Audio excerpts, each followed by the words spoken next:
It was Christmas Eve, and I was visiting my sister Laura and my son Gean, and I was remembering the joys I felt approaching midnight when the bells rang. I loved everything: the tidy Christmas tree, the delicacies made by my dear sister Laura, who loved to cook, and Mom, who always made the same requests, for me to be a doctor and my sister a lawyer. Our dear mother dreamed big for both of us. Laura became a doctor, but of culinary art.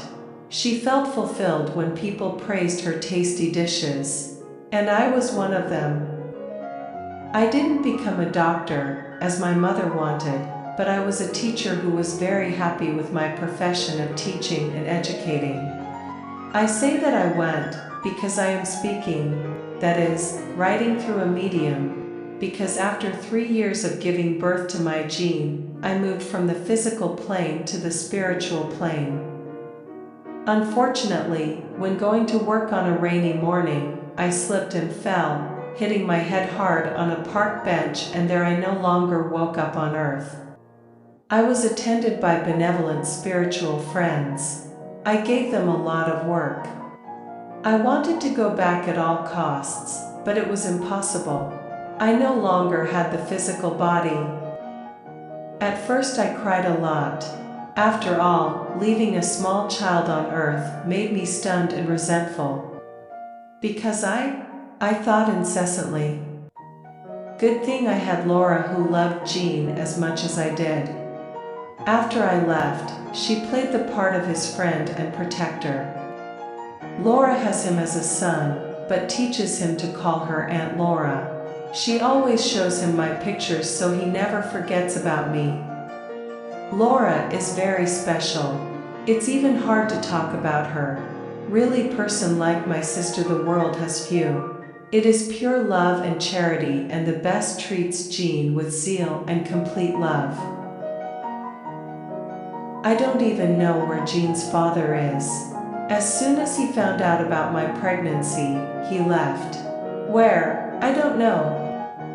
I fell in love with Joao like crazy, and wanted to have his child to mark our love, and he saw me as a simple adventure. But what matters now? I learned from Laura, who used to say, "You were the one who got the best part, Letitia.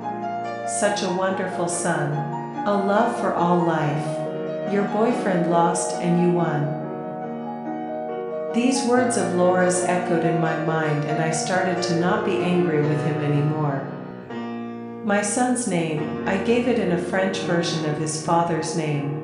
I thought with a name like that, he would be more successful in the future. As I said, Gean is my son, and he learned many things at school, and some were already inside him, like a gift. All of us, without exception, are born with talents. They originate from other lifetimes. In my family experience, my sister Laura shared philosophical thoughts with me, and said that notable thinkers of humanity mentioned that people did not have just one incarnation. We have all lived through many lifetimes, and here on the spiritual plane, I saw this beautiful reality. Gean, for example, brought great skills from the past. And he is today a boy with very different habits from most children. He wakes up very early to collect bark from some trees and fibers from others. Keep all this in a backpack and take it to your hiding place. In addition to this habit, there is another. He causes great confusion in the neighborhood where he lives. He hides his neighbor's shoes, and the strangest thing, always a single foot. Seeking to correct these habits, Laura had already spoken to him. However, Gean several times continued with the same attitudes. On another day, Laura was very upset. He found out from another neighbor that Gean had stolen one of Su Edivaldo's slippers, an old man who lived on the other block at the end of the street. Mr. Edivaldo was very old, and now walked with only one foot in his slipper. He had no idea where the other one was. It won't stay like this. Stealing an old man's slipper is too much, Laura whispered. Now, she waited my son outside on the sidewalk, pacing back and forth. Gean was in the distance when Talita, his friend, warned him. Friend, your aunt is waiting for you and seems to be very angry.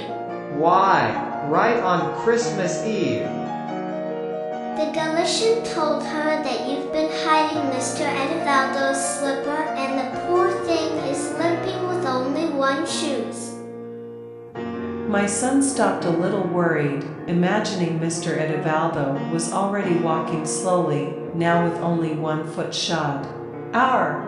And if he takes a tumble? And he ran out to get Mr. Edivaldo's slipper that was in his hiding place. It was past 6 o'clock and Gean didn't show up at home. Laura, now angry, became very distressed. He decided to look for Talita because she should know his whereabouts. Talita, do you know where my nephew is? Laura, it's been a long time. He passed by. It was about to arrive. Laura now had tears in her eyes. And hurriedly, she went looking for her nephew, and to her happiness, she found him at Mr. Edivaldo. Run away, boy. I'm glad I found you. I was looking for you. To Laura's surprise, Gean gave Mr. Edivaldo a beautiful pair of brand new slippers and also the used slipper foot that he had taken, and explained everything to my sister, who was very intrigued. Aunt Laura, remember the bark of the trees and the fibers? Hum hum, murmured Laura without understanding anything yet. It's Auntie. I made this pair of slippers. I took Mr. Edivaldo's slipper to serve as a sample and made a new pair, because the one I was wearing was very old. Laura understood that Gean didn't steal the shoes. I only collected them with the purpose of making new pairs for their owners.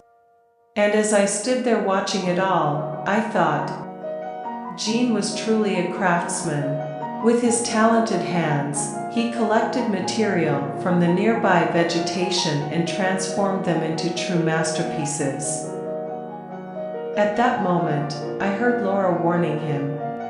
How about, my dear, inform people first before picking up their shoes? That secret of yours, my nephew, could have brought you serious consequences. The next time. My son interrupts Laura and says with a big smile on his lips, I already know, Aunt Laura. Make the slippers, yes, but never hide the used ones, right?